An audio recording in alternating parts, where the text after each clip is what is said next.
Hi, my name is Christina, and this video is all about how to live your life while also being in grad school. So if you're like me and you really value having a healthy work, school, life balance, then hopefully some of these tips that I've learned along the way will be able to help you as well. Firstly, don't overcommit yourself. I think if you're in grad school, you like to do well, which is totally fine, but I really believe you can do well without signing up for absolutely everything. I'm so susceptible to this. People can definitely woo me into signing up for a club or interest group that that doesn't really help my long-term goals, or I'm not really even that interested in.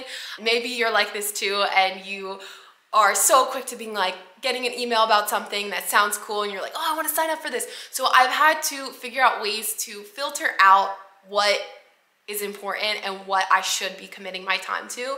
And it's two simple questions. The first question, does it support my long-term goals? If it does, if it's an interest group or a club that supports your long-term goals and the people you would meet and the resources and the networking that this would create is beneficial to your long-term career goals, go ahead, sign up for it, then it might be worth your time. But if it has nothing to do with how you see your future going, then maybe it's not worth it.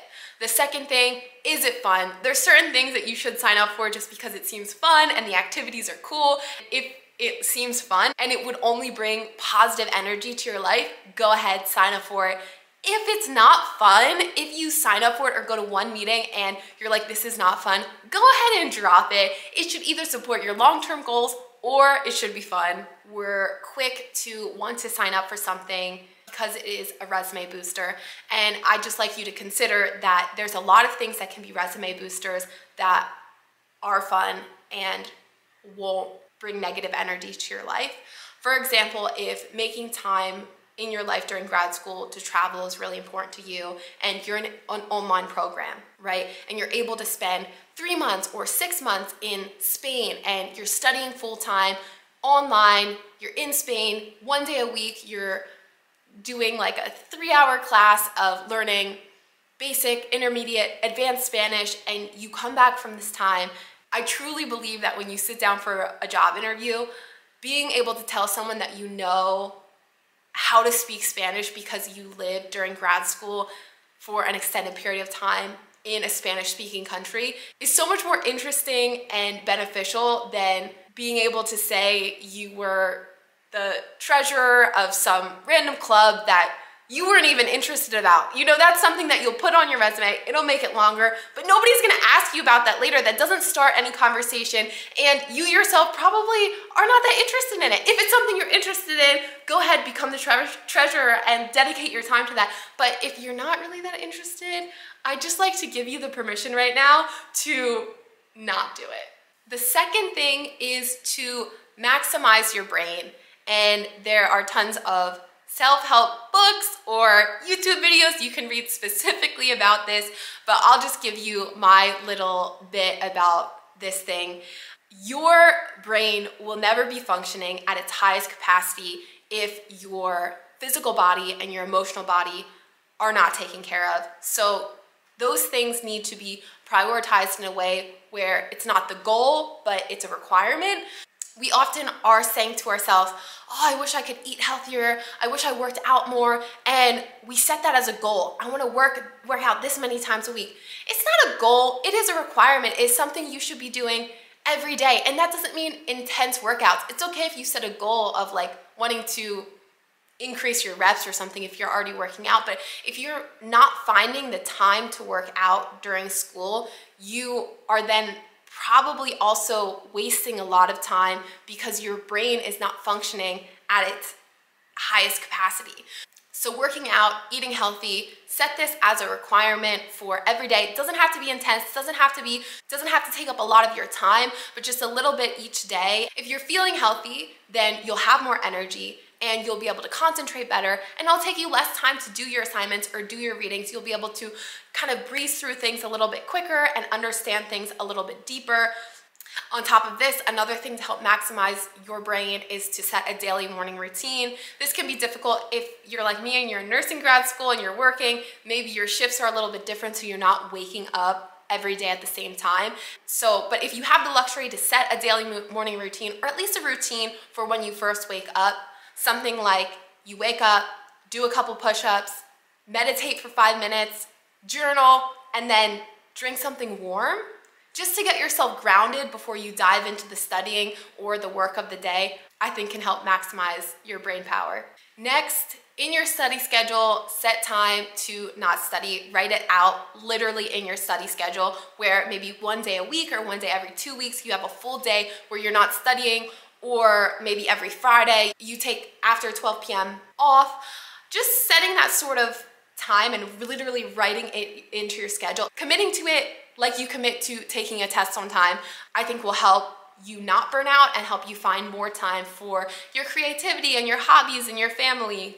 On top of that, go ahead and give yourself permission to stop studying once you finish everything that you have set on your to-do list. So for me, I like to write out the night before what I want to get accomplished the next day, and I'm so susceptible to, after finishing all that, being like, oh, maybe I can just get a head start on what I wanted to finish the next day. The reality is that you have a full semester's work of stuff to do, and I think you should set your study schedule so that you're ahead of the game in case you do need extra time to catch up. But trying to get one day ahead in your study schedule, I think can be more detrimental because you're more likely to burn out. Maybe if you spend the whole day studying, then the next day you won't want to study at all. When you're finished, give yourself permission to be finished. The next thing is to just remember that on YouTube videos, or a lot of videos that are posted on with your lectures, often you can listen to them on 1.5 or 2 times speed, and that can save you a lot of time, and something I did not learn quick enough, but once I did learn it, saved me so much time, because a lot of times you're sitting there listening to lectures, people are talking really slow. I think you can listen to them a little bit faster and save some of your time. All right, so my next tip is to identify tasks that take 50% of your effort versus tasks that take 100% of your effort. For me, tasks that take 50% of my effort are rechecking formatting, writing out an outline for a paper, or writing a rough draft, whereas writing a final draft and doing the final editing, that sometimes takes more of my effort because I'm more focused on details. But when you're getting that rough sort of draft, just kind of writing out whatever's in your brain, or just trying to get the bulk of the information in, that I can do in situations where my attention can be pulled away. So for example, these are tasks that I might decide that I'll try and finish while I'm working a night shift. Finding these tasks that take 50% of your effort, and then finding time during your work schedule or whatever it is that you're doing while studying, so that you can bring these things together. And this should be part of your study schedule. You should put enough time into your study schedule to write the full rough draft, then finalize it, make all the edits in your study schedule. But if the day before you're working a night shift and you're able to get a full rough draft written, that's a couple hours of your life the next day when you had dedicated to studying, that maybe it'll cut off some of the time you had thought would take to write the paper, and then you can spend that time enjoying life. Another example of this is certain classes that take a lot of my effort are anatomy and pharmacology. And what I would do is the lectures take 100% of my concentration.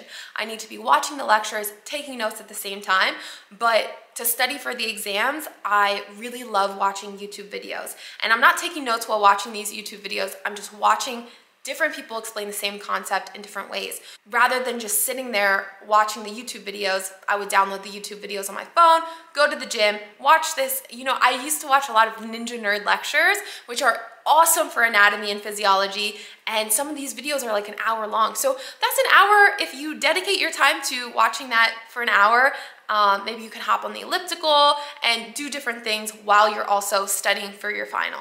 All right, my last piece of advice is to just hand it in already. I am so susceptible to proofreading a discussion board post that is worth like 2% of my grade and going through the APA formatting like 10 times and spending an hour and a half that really doesn't change my grade, doesn't change my growth as a learner at all.